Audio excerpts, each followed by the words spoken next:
नमस्कार मित्रांनो, स्वागत आहे आपलं स्टडी डायरीच्या यूट्यूब चॅनलमध्ये. मित्रांनो, लॉ सी-ई-टी 5 इयरसाठी एक महत्त्वाची अपडेट आपल्याला सी-ई-टी सेलच्या या अधिकृत वेबसाईटवर पाहायला मिळणार आहे.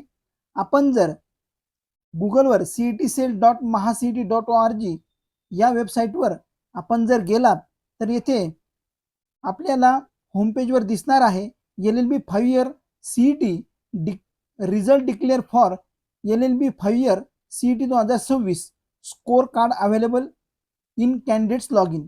तर विद्यार्थी मित्रांनो, अनाउन्समेंटमध्ये आपल्याला दिसत असणार आहे की LLB 5 इयरचा रिझल्ट लागलेला आहे आणि विद्यार्थ्यांच्या लॉग इनवर तो स्कोर कार्ड पाहायला मिळणार आहे. आपण इथे जर क्लिक केलं तर इथून आपण लगेचच या आपला स्कोर पाहू शकणार आहात. विद्यार्थी मित्रांनो, त्याचप्रमाणे LLB 5 इयरचा ज्यांनी रिझल्ट चेक केलेला आहे आणि अशा विद्यार्थ्यांना आता कॅपचं रजिस्ट्रेशन करायचं असणार आहे, तर त्याकरताही सीईटी सेलने ॲडमिशन पोर्टल फॉर इयर 2026-27 यावर क्लिक केले असता आपण डिरेक्टली अधिकृत पोर्टलवर जाणार आहोत. विद्यार्थी मित्रांनो, इथून स्क्रोल करून आपण अंडर ग्रॅज्युएट कोर्सच्या खाली LLB 5 इयर इंटिग्रेटेड न्यू अशा प्रकारे यावर क्लिक केले असता आपल्या समोर अशा प्रकारे पोर्टल ओपन होणार आहे आणि यामध्ये आपण याच वेबसाईटवर याच लिंकवर जाऊन आपल्याला आपलं रजिस्ट्रेशन करायचं आहे.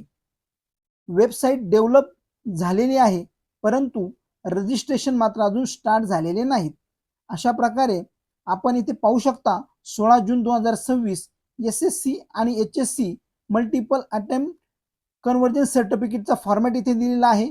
CBSC, IGSC, ICSC mark convergence सर्टिफिकेटचा फॉर्मॅट दिलेला आहे. त्यानंतर ग्रॅज्युएशन आणि पोस्ट ग्रॅज्युएशनचा कन्व्हर्जनचा फॉर्मॅट इथे आपल्याला दिलेला आहे.